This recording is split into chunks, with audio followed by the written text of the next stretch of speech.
Hey there, it's Daniel from Me Time Fitness. I'm just going to look at this intermittent fasting review that I came across last week that was done this year. Here is the reference if you would like it. Yeah, just a couple of interesting things from it in terms of weight loss. The review looked at a whole lot of other things, but we're just going to pull out the weight loss part of it. So just to reiterate that intermittent fasting is becoming a popular way of trying to lose weight. I'd call it a semi-non-tracking way.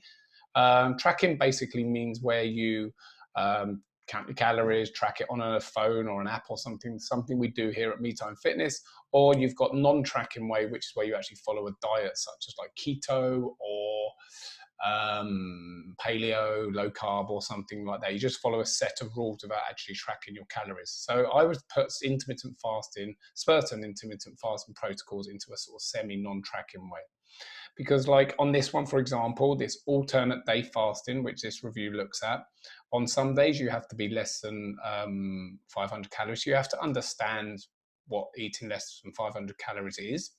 And then the next day you don't have to track your calories. You just have a feast day, eat ad lib.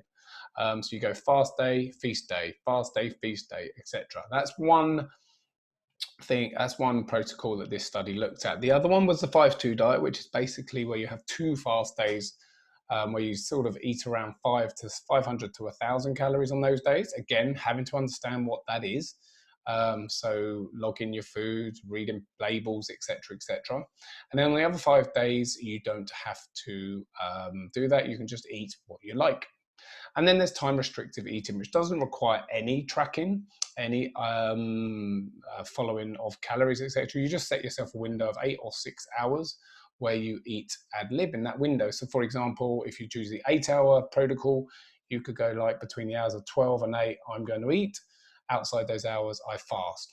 So I hope that all makes sense. What they did, they looked at research comparing the fasting protocols against a control group that didn't change their diet or their activity levels. And they looked at research surrounding fasting against calorie controlled diets. What they found was that the alternate day fasting group, when compared against this control group, it didn't change anything. There was an improvement in weight loss with the fasting group. However, when compared against a calorie controlled diet group, it was similar. Okay, so they had about 4 to 8% weight loss. Then they also looked at studies surrounding the 5-2 diet against a control group and found that 5-2 diet won in terms of weight loss. But when compared again to a calorie controlled diet, the results were similar. Again, 4 to 7% weight loss.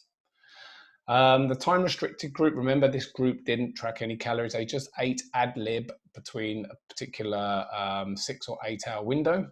And they looked at it, looked at the research surrounding it versus the control group, and they found no difference really in weight loss. Both groups losing about 3 to 4% weight loss. So as you can see by this, they found that people got better results doing the 5-2 or the fast feast fast diet compared to time restricted eating. And they also found that when compared to just people who just track calories without having to fast, that there wasn't really much difference. So just lending it to, it's maybe not got a superpower when it comes to weight loss compared to just eating less and moving more. Just a couple of practical considerations that the authors did note in their study was that children less than 12-year-olds shouldn't do intermittent fasting. Adolescents of normal weight shouldn't do it. Women who are pregnant, people with a history of eating disorder, and people with a BMI of less than 18.5 shouldn't really engage in this type of stuff. Also, people over the ages of 70 years old, okay? I won't go into any more detail than that. I just wanted to make note of it because they did. It's quite helpful to realize. So yeah, if you want to try, if you don't fall into one of those categories and you feel like you want to lose some body fat, then maybe intermittent fasting will work for you. But it doesn't give you any superpower. Again, when it comes to losing weight, it comes down to that simple thing of what will you stick to? What sort of thing works? Is it tracking? Is it not tracking? Is it fasting? Is it not fasting? You sort of just got to try something, see if it works, and then if it does, continue. All right. Hope that makes sense. My name's Daniel. Any questions, please let me know. Speak to you soon. Bye for now.